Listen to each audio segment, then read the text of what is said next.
What can Brandon Ingram learn from FIBA frustration? We got quotes, we got numbers, we got analytics, maybe a video or two. Man at the bottom, Lito. Man to the right of me, Justin, Jermaine. We're going to talk about it. Uptown, what up? You must know that first. Can't nothing and nobody fade what we trying to do and what we about to do. Second thing is, we got this game on our level. You understand what I'm saying?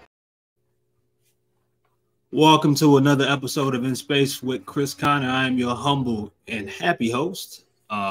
Slowly but sure, I got a dentist appointment on Wednesday, y'all. This shit is almost over with.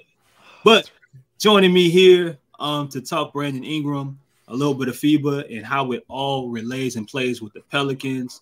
We got Lito, one of Uptown's graduates, one of his finest. What's up, bro? That's all I got for you. I really don't have anything else for you, to be honest. That's the nicest thing I could really say about you. I called you an Uptown graduate, an Uptown scholar. I mean, I like it. I mean, I really, all right. We got we got Justin Sinatra, Mr. Chocolate Starfish himself. Interesting. Okay. How do you feel about that? Start here. I don't know. I don't even know how I feel about that. Wait, Justin from Uptown. Why you ain't? I know. Why do I don't get the Uptown? I mean, I know two different Uptowns, but I'm still from Uptown. Yeah, but that's my run. He's from Uptown. Wait, hold on, Justin. All right. Limp Biscuit. Keep on rolling, baby. Keep rolling. Chocolate Starfish.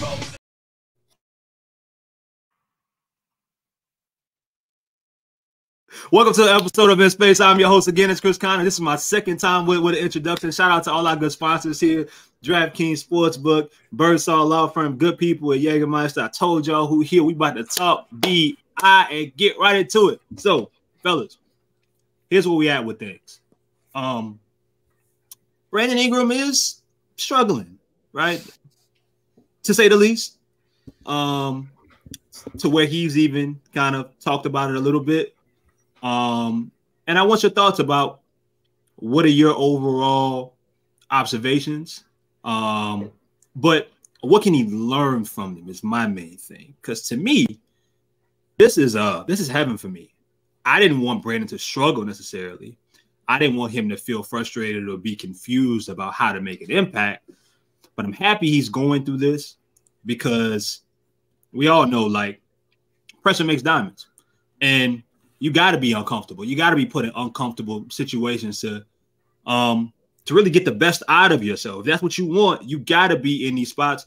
Maybe he felt like he was sold a lemon, right? You know what I mean? He was sold this dream, hasn't really manifested. Maybe he feel like he got a bad shake with sharing minutes with Ant Edwards and Jalen Brunson. But people don't want to hear that.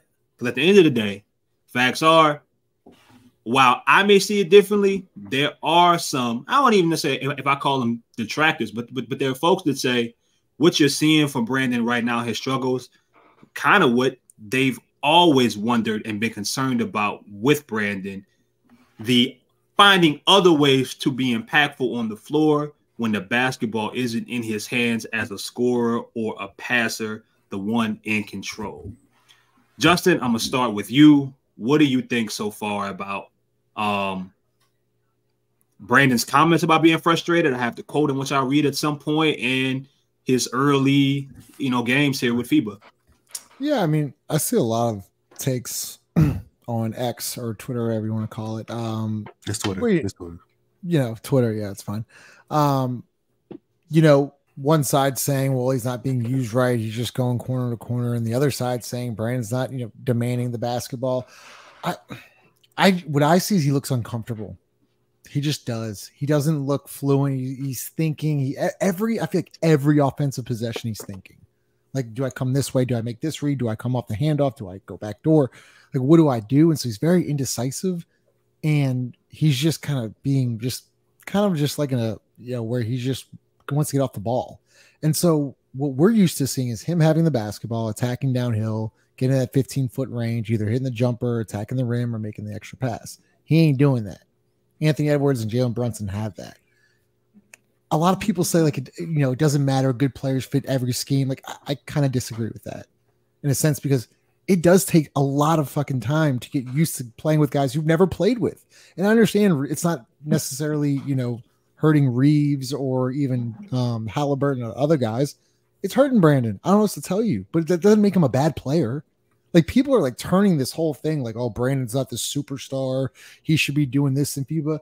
Like I looked up some stats, like Jaylen Brown averaged 6.5 points per game. Jason Tatum averaged 9.5 points per game.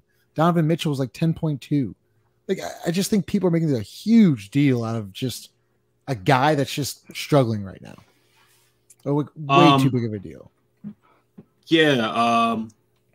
Lito, the quote that Brandon left the other day when talking about his frustrations was, "This is totally different than what I'm used to. The team is winning right now, so I can't be selfish thinking about myself. But it's a little frustrating right now for me, and I'm just trying to figure out ways I can be effective." That's life. Like that's just life. Like everything is not going to be easy for you. You started this podcast off by saying you don't want Brandon to struggle, but you're glad this is not glad, but like the type of situation he's in is kind of like a blessing in a disguise, I would say. Facts. 100%. I feel like I agree with that.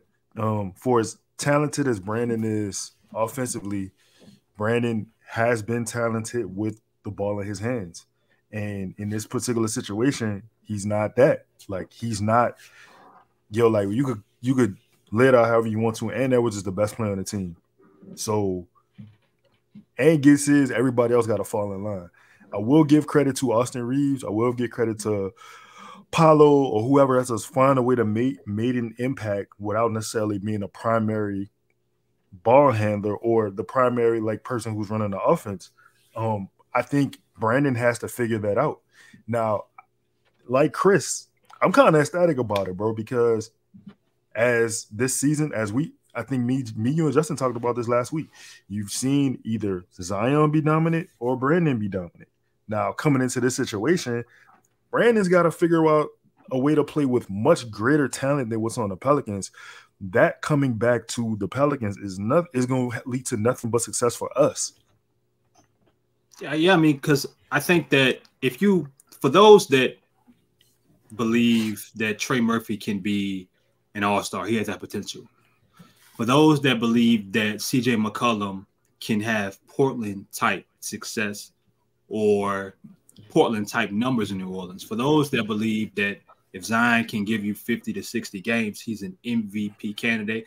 I want to include Zion because I think Zion will find he will find his way regardless who's on the floor. But if we're talking CJ and we're talking Trey, and just some of the other people that we think have higher ceilings that are going to need to be involved, you are going to need Brandon to be off the ball because those guys, Trey and CJ, they're going to need to have the basketball in their hands to do things with it.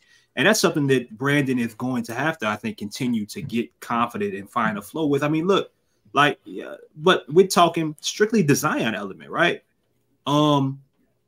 If there was talks in the Stan Van Gundy year about Brandon not 100% being a fan of Point Zion, and that dates back to maybe that's because he didn't have the basketball in his hands and he was uncomfortable or just didn't like not being the initiator or one being not in control.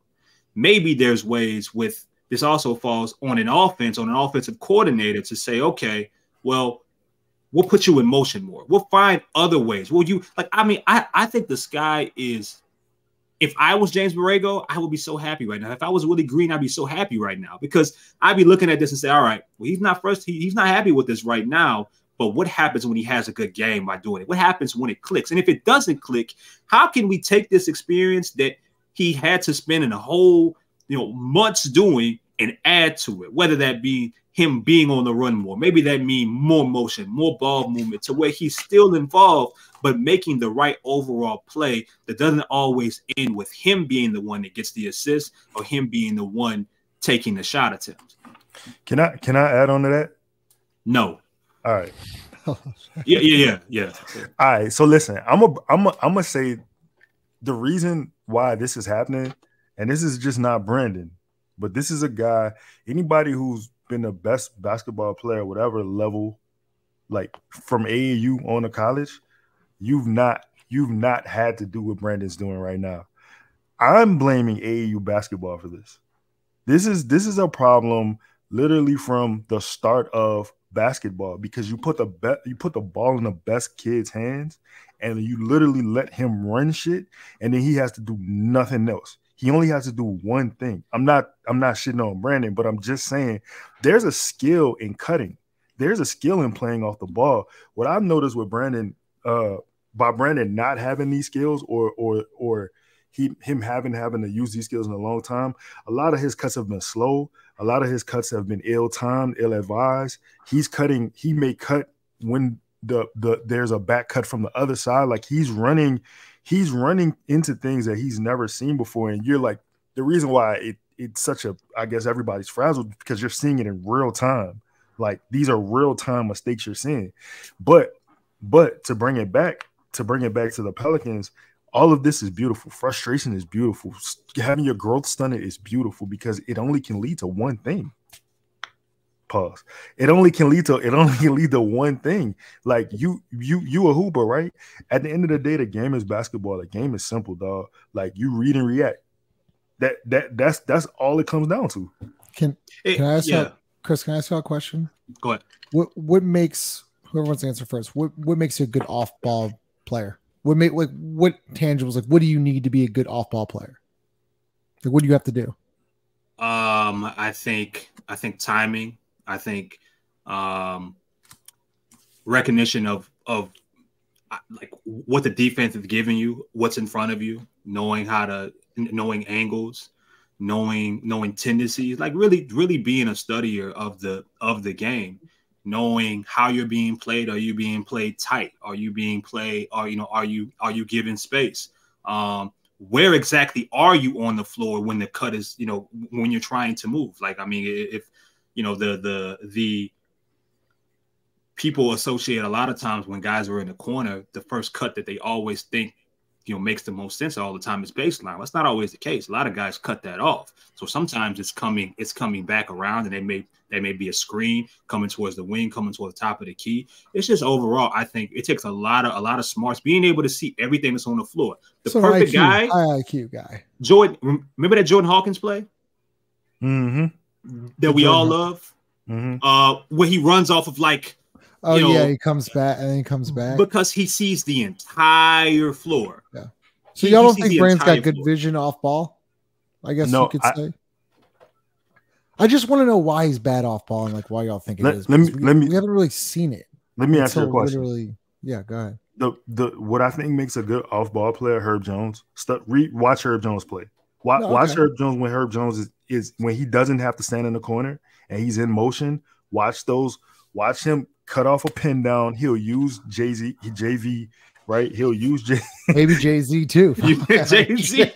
Jay-Z wants to be out there. He's trying to find a blueprint. So damn, that's crazy. Look what we did. Yo, listen, I'm saying, but like watch him play like guy who probably has never been the most talented, a guy who is a point guard at his core, right? He's a point guard, but he's naturally cutting off the ball. I think you have to have high IQ, which I'm not saying Brandon does not. Okay. I think you have to be able to read and react, which I think Brandon is not doing right now, or overall is just has right now. No, right now. Okay, so, I'm saying he hasn't done that. He hasn't had to do this in the NBA though. Like he has never had to go back to. I mean, and you gotta have to want to, Justin. No, I mean, I get it. I'm just frustrated with like the whole. I'm just frustrated that we see 6 or 7 games of Brandon Ingram, and he hasn't been good. Okay, like I'll say it first, like, but like they're like trying to like trickle this back to the Pelicans kind of thing. I'm just like, guys, like he's still like top 15 offensive player in the league. He's averaged 25 the last 3 seasons. Like he's a good basketball player. I think we're seeing a little hole in his game that can be easily adjusted. Like, and he's probably not the only one. I mean, he's probably not. There's a lot of. Yeah, I mean, I don't. Again, I mean, I was more concerned more than results, more than stats, more than opportunity. I wanted him to observe or to absorb the some of the winning attitudes that you are forced to go after, the selflessness, and I wanted him to be uncomfortable because He's for this definitely team, uncomfortable. yeah. But I think that's mainly playing with Zion because everybody keeps talking about how good these guys are, and they put these numbers out. But again, like we talked about so many times, there a lot of the great numbers, the great performances come where they're not on the floor together. So for Brandon, I think one of the things that I think is going to be really important in him getting the best out of himself playing next to Zion is his ability, not just as an ISO player, not when Zion's off in the corner or when Zion's playing with Zion. And sometimes when Zion doesn't have the basketball, being able to know where Zion wants the ball, being able to know when he doesn't have the ball, what should he do based off of Zion's tendencies, just figuring out, okay, how do I still find a way to be impactful? And I'm not just talking about defensively, but offensively. How do I still, because my thing is, I think one of the reasons he's uncomfortable, guys, is because Brandon loves his spots, right? A lot of offensive guys loves his spots. And when you are off ball and you're a secondary act, or you're sometimes a third loop in the offense, it's hard, especially when you're getting the ball late in the shot clock sometimes to get to them. The spacing's off. It's odd, and especially in the corner. It's a little difficult for him to get to where he wants to. It's foreign to him. But if we want to see those two thrive, and I think it's going to be more on Brandon than it is to Zion in regards to adjusting. Absolutely. This has to be something that he goes through, and I think it could work really well for all of them. So exactly, like, sorry, Lito, I just want to say this one point. Like, this could be a good thing. Like, people are just like writing him off, and I'm just like, how are you writing off Brandon Ingram? But sorry, go ahead, Lito. Nah, I mean, so couple of things, right? Brandon admits he's frustrated. He's admitted that he's frustrated. To me, like, he's just going through this shit. He's going through this in real time. His frustration is showing that he cares. People take frustration and they make it to a thing where you're saying that a guy is Justin Lee? Oh, I somehow kicked him out. Yeah, my bad. Go ahead. You make him you put it to where like the guy showing frustration. Go ahead. The guy showing frustration is like not a team first guy. Like it's okay to be frustrated. I think that's the thing. That's the thing. It's okay to be frustrated that he's not playing well. I'm happy to see that he's showing that he's not only showing it, but he's speaking on it and not showing it on the court, but he's speaking on it. The second thing is Kerr wanted him to play a KD Melo type approach to FIBA basketball. Not specifically KD for me, but if he were to look at how Melo played FIBA, I think he could take a lot from that. Melo's a guy who's high usage. He works a lot of midi, a lot in the same area as Brandon does. He's very like Melo is very methodical in his approach, like Brandon is. But Melo expanded his game, started to move off ball, right, and became, I think, the highest point per game scorer in Olympic basketball history. Like that's something that you take from. The other thing for me is that Brandon, this experience is going to help him Pelicans wise for two reasons. First, doing something he's never done before, unless you've stepped in somebody's shoes, like unless you've been in Jordan Hawkins or Trey Murphy or whoever's shoes where they've never been the best player on the team, you can't understand their perspective of where they come from. So now when Brandon is facing that double or triple team, he can understand where the cuts are coming from because he's now having to do that, right? Not only Brandon's already a good passer, he already has a high IQ, but when you understand a particular situation and you've had to do it, you know, oh shit, I don't even have to look. I know he's coming from over here. Like you know what I'm saying? The other thing is, with all of this swirling, with all of this happening, his defensive intensity has not lagged.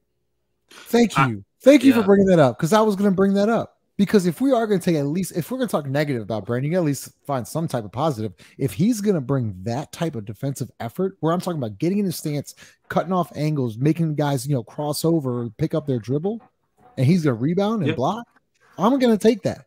I will take that all day because we talk about it all the time. We know, I think, Chris, you said it a couple weeks ago, we know Brandon's going to come in and give you 25 a night. What can you do to impact the game on the other end? And that's another element. I'm glad you guys pointed that out. I mean, isn't it fun for once having his offensive game being the thing that people are complaining about? They're not talking like, you know what I'm saying? Typically with Brandon, it's the defense. That's not what people are focusing on right now. They're focusing on what he's not doing offensively, and maybe part of that is getting into his head. And listen, he's a hooper, and he just may be a dude that likes to be in control. Pause. You know what I'm saying? So like that may be a situation where it's kind of difficult for him to relinquish. You know, especially looking around and saying, I know player for player, I'm better than the majority of these guys as a basketball player, but some of them have mastered this role, mastered this concept in ways that I haven't. But more than anything, I think this experience should make him a smarter player.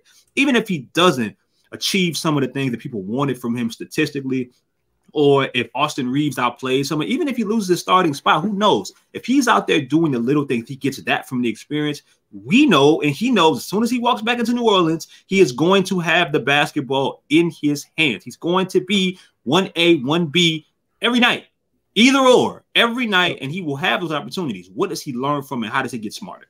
Could you imagine him getting benched? Could you imagine how pissed off he would come into next season? Like, could you imagine if Brandon got like benched? Like, I mean, that's like little international news. Like, he gets benched for Team USA. You don't think he's gonna come back next year and be like, nah, fuck this? I would hope. I mean, I would hope. You gotta take it personally. I mean, I know a lot of people are down on it because it's all about what your expectations were. Like, I didn't have really any expectations. I just wanted to see what he could gain from it. And this was perfect for me. I didn't want to see him having the basketball in his hand a whole bunch. And if he did, then at that point, the only thing that would have satisfied folks was for him to be the best overall player. So would you rather this, or would you rather him go out there and be 3 for 12? Then people are going to find a different way to say he's not that guy. I am looking at it strictly selfishly from a Pelicans perspective. The way he's being used, if you are on the coaching staff right now, if you are a Pelicans player, you know, currently getting ready for the season, you should be thinking, yo, we could find a way to use this if he sticks to it and he finds a way to benefit and learn something out of it. Because guess what? When you're playing with Zion Williamson and CJ McCollum, you are not going to have the basketball as often as you do when, you know, only 2 of them out there. Or if it's just you and CJ, like it's been a majority the past couple seasons. We know it's different. What is he able to do from it? I do want to put this up here though. I put it up here before I kicked out Justin accidentally. So here is basically these are the FIBA ratings, right? They're hoop ratings. Here's Brandon at number 11. How you guys feel about that? Chris, are these the 2 games he's played, or is it 6 total? I believe this is including the exhibition games. So this is including all our 7 games they played. I believe so. I mean, numbers don't lie. I don't know what you want me to say. But they're winning. No. I mean, I don't give a shit. To be honest with you guys, like, I don't care. Like, to be honest with you, I want to see Brandon succeed before Team USA. Like, I just do. I don't know what to tell you, man. Like, what do you think? Like, what do you think is Justin? What do you think is going to be the most important in these remaining games? What do you think is going to be the most important factor in him figuring out based off of the way he's being used without any tweaks? If he regardless, like the cards are the cards. You know, everybody say, oh, well, he should be playing with Halliburton. Oh, the cards you're dealt or the cards you're dealt. The best ones, the real ones, make the best out of them. So what do you think he could be doing more of, regardless of what you watch and what you haven't watched? What could he be doing more off ball to be better, to feel more involved, and to feel better, make more of an impact offensively? So if Brandon wants the ball in his hands and doesn't want to play off ball, I saw Josh Hart today have 9 rebounds, I think in 1 half. How about Brandon go get rebounds and get it and go? Fuck this. All right, you're not giving the ball offensively? Fine. Okay. I'm just gonna go rebound. Because he's already guarding bigs. Like, I would be trying to go get 6 to 8 to 10 rebounds a game and getting it and going. and playing downhill. Because Brandon, like, you just said it, Chris. It ain't gonna change. Like, he's going corner to corner. He's gonna sit in the corner, and it's gonna be the Brunson Edwards show. And if they win, they win. If they don't, they don't. And I personally don't think they're gonna win like this. I think you got teams like Australia, Canada looks pretty good.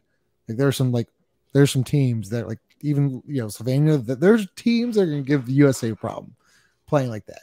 But if I'm Brandon Ingram, if I'm being just talking about Brandon Ingram, go rebound the basketball. Lito, who's smiling more watching him transition into this different foreign role for him? Trey Murphy or Zion Williamson? Not in a malicious way, but who's smiling more? Zion. Why? It's fucked up. Zion. Oh, why? I mean, if we keeping it tall. Like Zion when Zion had the ball in his hands, when he was the primary focus of the team, you saw what his team was. Like Brandon gonna have to acclimate himself in this situation. I think Trey could be smiling as equally too, because now Brandon sees what that movement is like, or what that lack of movement, not having that guy to play off is kind of like. Also, you know what I'm saying? And also think about this. Or just sitting in the corner. Just standing in the corner. Herb is smiling from the high heavens. You know what I'm saying? Like he's on a fishing trip right now. Does he smile? Nah, he ain't smiling. He's not smiling. He like a grin? He blinking. That's a smile. Like when Herb blinks, that's a smile. But think about this, right? Like you got guys on that team. Can you pull the stat up again of the all right, so listen, you got guys on this team like Austin Reeves, right? Austin Reeves has never been the best player anywhere he's been. Austin Reeves is not a guy. Not even in high school?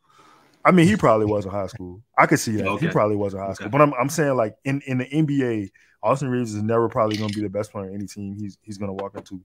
Jalen Brunson is in a weird space, but he's a guard. Developing into what he's developed into, like, I wouldn't say that you would think he'd be here. Josh Hart, Mikal Bridges, Bobby Portis, Cam, those guys have never been. Anthony Edwards is Austin and Paolo probably been the best player wherever they've been, right? I'm saying that to say, if you put Brandon in their shoes right now, they've had to fight, scrap, claw for whatever they have to get into the NBA, especially Austin Reeves, right? So he has no problem. He's had to make his bread and butter playing off of other people. Right? You know, that's a good point, Lito, because when I look at this list and I think about this, I think so Tyrese and Jalen, they're guards, right? They're point guards. So they're gonna have the ball in their hands regardless. They're gonna be able to make decisions and make plays, make cues regardless. And they're good in that element, one as a scorer, one as a distributor. And Edwards, superstar talent, another guard, gonna have the basketball in his hands, used to having it in his hands. Everybody else, either A, isn't a guard, or B, has been a role player so far in their career at some point. Everybody else, the best versions of themselves so far, outside of Mikal, for his half a season with Brooklyn, and even him, not a guard. Someone still has to come and give him the basketball. Paolo the same way. Most part, outside of that, good majority of these guys, they're used to others having the basketball. And all, Paolo's played, in Orlando, played with 2, 3, 4 guards, Franz Wagner, like those other guys that he dealt with the Bo little situation. Like it's a little different. The rookie as well. Mikal, his days in Phoenix, Bobby, Cam, all these guys wait for people to set up. Josh Hart, role player. Jaren Jackson Jr., great defender, but role player. You could argue that out of everybody on this list, and this isn't an excuse for me, because I live like nobody cares. Work harder. That's just how I live. No matter what you're going through, nobody cares. Work harder. But you can make the argument that out of everybody else, the person that has had to and that will have to make the biggest adjustment game to game, of how they're being used is BI. Do y'all think it when y'all? I mean, we've all played the game. Do y'all think when you play with a different team, does it take time to get used to playing with them, or do y'all just nah, I can play with anybody?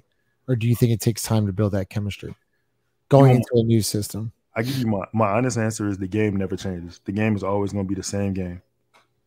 I think part of the problem, honestly, is Brandon's lack of aggression when he does have the ball. Like, yeah, I think he's indecisive right now. He's thinking. He's not playing. He's just thinking. Yeah, I mean, you know what you can see early. Like, to me, you give me 5 minutes of watching somebody play basketball, I can tell. Specifically in pickup, or even in 32. You know what I mean? 21. Like, I can tell what you like to do, right? So my thought process is off the top is going to be, all right, well, I know this individual likes to get everyone involved. This dude's a defender. This one stands in the corner and shoots.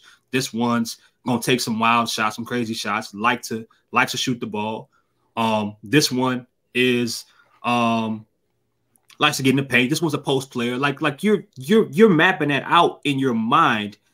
You know what I mean? Now, does that mean at that level it makes it any easier as you're trying to adjust versus what you're used to? Maybe not. But Lito's right. The game is the game. It's basketball. It's reading and reacting. It's knowing your strengths, knowing your teammates' strengths, and trying to make the best out of that. That's all anybody really cares about at the end of the day.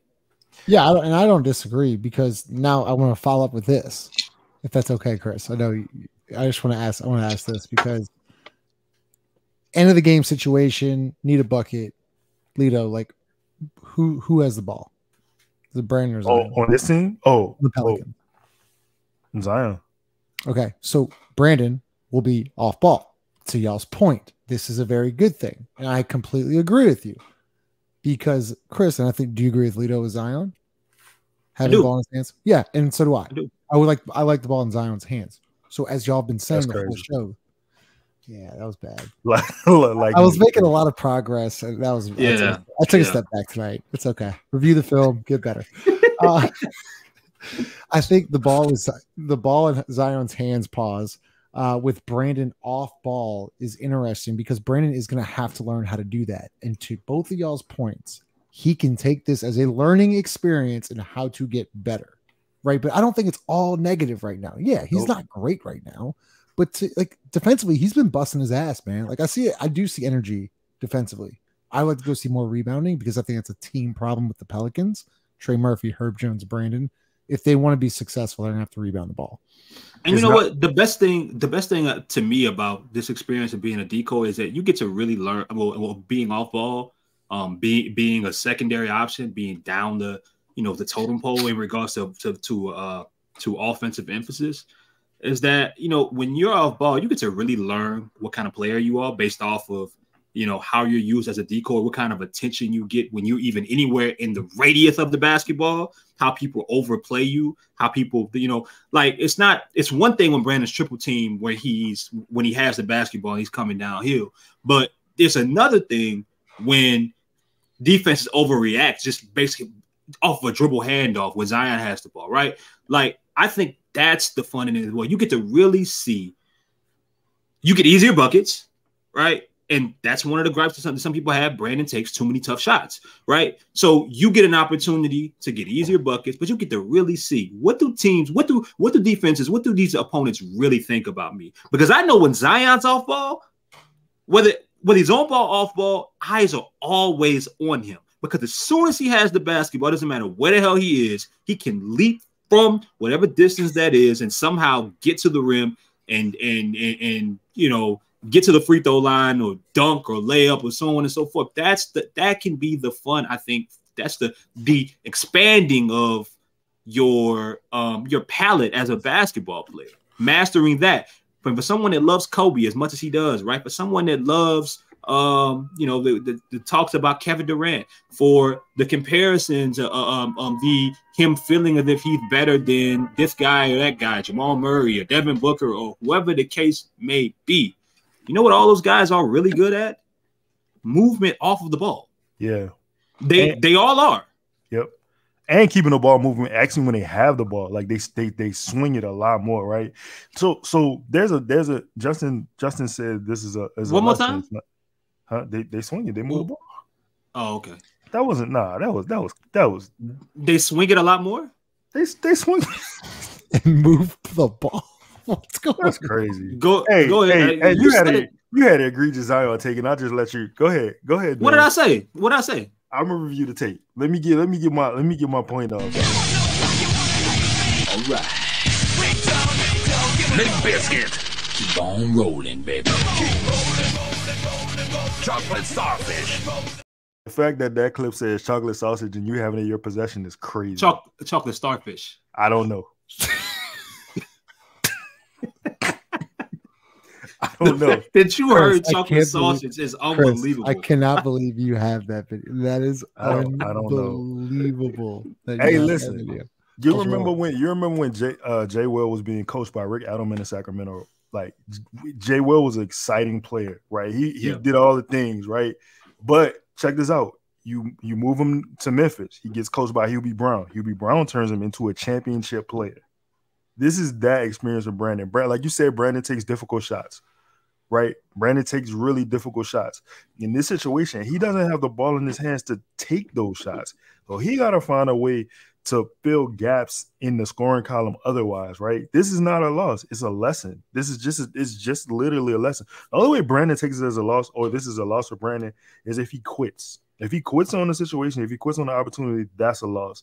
And the fact of the matter is, like, these things happen. Like, I know we look at NBA players like they superheroes, but Brandon is a human being. He's an athlete who just lost confidence in his game. Like, he's coming across some doubt in his ability. And there ain't nothing wrong with that. Like, that shit happens through guys during the season all the time.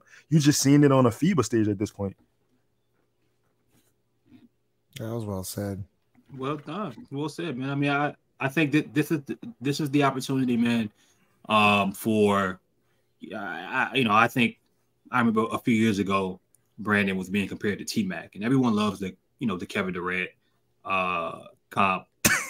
Shout out to Chaz. I didn't say that. Shout out to Chaz. But I mean, think about how many different players Kevin Durant's played with.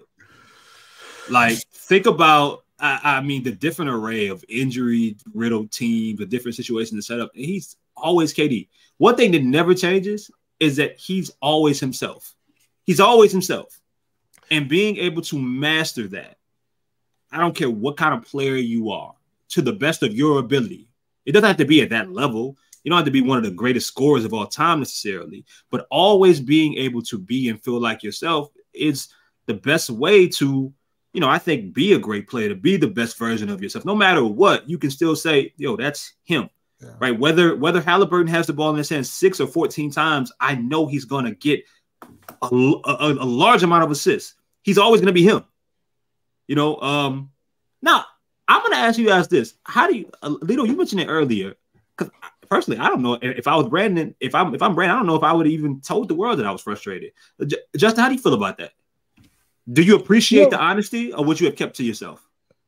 It was weird because Lito made a really good point earlier on the show. I don't ever remember Brandon's known as a quiet guy. He just answers pretty much straightforward and, shows up for his teammates and says the right things. That's kind of like the first time, maybe barring the SVG thing, but I don't really remember him saying anything about SVG. This is the first time I've seen him like show emotion in like a media / like interview. Where he was like, yeah, I'm frustrated. He didn't say, yeah, I'm frustrated. I think he said, I'm kind of frustrated too, but everyone can understand, like, he's frustrated. I kind of liked it, to be honest with you, Chris. I did. Okay. It was kind of refreshing. Lito, if I remember correctly, you already said that you liked him saying that, right? Hey man, nothing wrong with a human being showing human emotions. Like, ain't nothing wrong with a person being honest and aware of their feelings. And like, I mean, he didn't have to say it. I see it. You know what I'm saying? Like, yeah, his body language is screaming it. But you know how guys come in post game interviews, or they come in and they talk to people and they're like, nah, everything's fine. You know what I'm saying? Like, you're lying. I appreciate the honesty, man. And let me say this, Chaz is right, man. The KD comparisons really did a number. They really do a number on people's, and not Brandon. I'm not saying it affects Brandon's game. It affects the visuals that people get when they look at Brandon. Because it's totally different. It's two different games. Nothing alike. on both sides, right? Brandon has strengths that KD doesn't have, right? As a passer, I think Kevin Durant has grown as a better passer. I would say he's a good, and some nights he can be a great passer, but I think that they're worlds apart in regards to passing talent. And then when we're talking from the shooting element to off ball to on the move, catching the ball in almost any situation, in transition, we're talking, I mean, any type of 3-point shooting, like KD's handle is so much better too. The handle as well. The first step is different. Like it's one guy's 7 feet. You know the thing about Kevin. Kevin, we talk about Brandon taking difficult shots. I've never seen Kevin do that. I don't know. It's impossible. Besides her. That's what I'm saying. Besides her. Like, that's it. I don't know if I've ever been like, damn, KD, I don't. You know what I'm saying? Like, why would you shoot that? Yo, do y'all think that ruins, like, do y'all think that really gets the players when, right? So say, like, Brandon Ingram's comp is Kevin Durant, and he's not living up to Kevin Durant expectations, and people are, doing all this and saying all this. Like, do you think that really gets to Brandon? No. I don't. No. I know. I just think people are so quick to want to give a comparison versus waiting to see how someone fully like grows and evolves. And now we're talking about a point forward, which is different. Yeah, a point forward, right? That's what Brandon is, a really good, I think, impactful scoring. At his best, a 3-level scoring point forward, who can do a variety of things and can hurt you in a lot of different ways as a defense, offensively. And the improvement in his passing has made him, I think, even more of a threat, because he can almost get the ball accurately to any direction, almost no matter where he is on the floor at all times. But no, I don't think it hurts. It's just different. And again, KD is one of the best ever. No disrespect to Brandon. KD is one of the best ever. Literally, one of the best ever. I think when you look at Kevin, I totally see how you get to Brandon comparisons. The thing is, like, KD is one of one, right? When KD came on the scene, there was nothing like KD. So when you look at Brandon and they have the same body type, you look at him and you feel like he's made in KD's image and likeness. But it's not the same. And the game reverberates different around Brandon than it does Kevin. Brandon, like Chris said, is a way better. He's light years ahead of Kevin passing the ball, right? Look how long it took for KD to start playing defense, though. Like it took for him to go to Golden State. It took for him to be around greater talent. He had what it is. He had to accept the role. He accepted that role as that team's rim protector and shot blocker. That's why the Zion Charles Barkley comps as basketball players, it's there, but it's different. Nonetheless, it's different. It's not the. It's not the same, right? Zion isn't the rebounder that Charles is. Nonetheless, Charles isn't the athlete anywhere close to the athlete that Zion is. Zion, like you know what I'm saying? So quick that we got to give these comps versus saying, all right, I got to work a little bit harder on this comp. Maybe I can't compare this person at all. I got to take parts of this person, parts of that person, parts of this. You know what I mean? Like I hate comparisons, man. It drives me off the wall. He's like, no one's gonna be the next Kevin Durant. Like it's like one of one. Like this is ridiculous. Yeah, I mean, it's just you remind me of this. I think about Lonzo being compared to Magic and J Kidd, like out the gate, bro. Out the gate. You know what I'm saying? A little different, man. Y'all got anything else before I close out and we hear from the bill collector? Damn. Fuck, man. Jermaine and the bill collector. Lito, come on, bro. Killing me, man. What did I do, man? You got a voice for the When ready. you laugh like that, like is without more an NFL game? Crazy, right? Well, good thing that's over. NFL's here, and DraftKings Sportsbook, an official sports betting partner of the NFL, is giving you a can't-miss offer for Week 1. This week, new customers can get $200 in bonus bets instantly when you bet just $5 on any NFL game. DraftKings is hooking everyone up with game day greatness. All customers can take advantage of 2 new offers every single game day this September. Check the app to see what you get. Download now and use code BOOT to sign up. New customers can take home $200 in bonus bets instantly just for betting $5. That's code BOOT only on DraftKings Sportsbook, an official sports betting partner of the NFL. The crown is yours.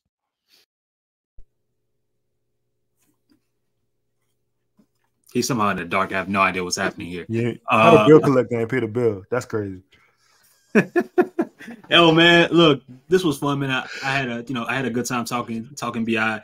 I would love for you guys to get into the comments, get into the chat, and talk about what Brandon can learn. What do you think? What are your observations about his early experience with FIBA? What are you excited about? Flip the script. Look outside of what you've seen from struggling. What's going to be the thing that he can take the most from going through this rough stretch? Because I mean, listen, a 20-point game for all we know could be around the corner. We don't know. And then who knows at that point if the narrative changes. We know in this society, all it takes is one half. We out here. Yo, shout out to all the good people here. Little dead silence. It's been 45 minutes. We gone for Lito, for Justin. I can't find. Here you go. We out here. In the building. I told you last time.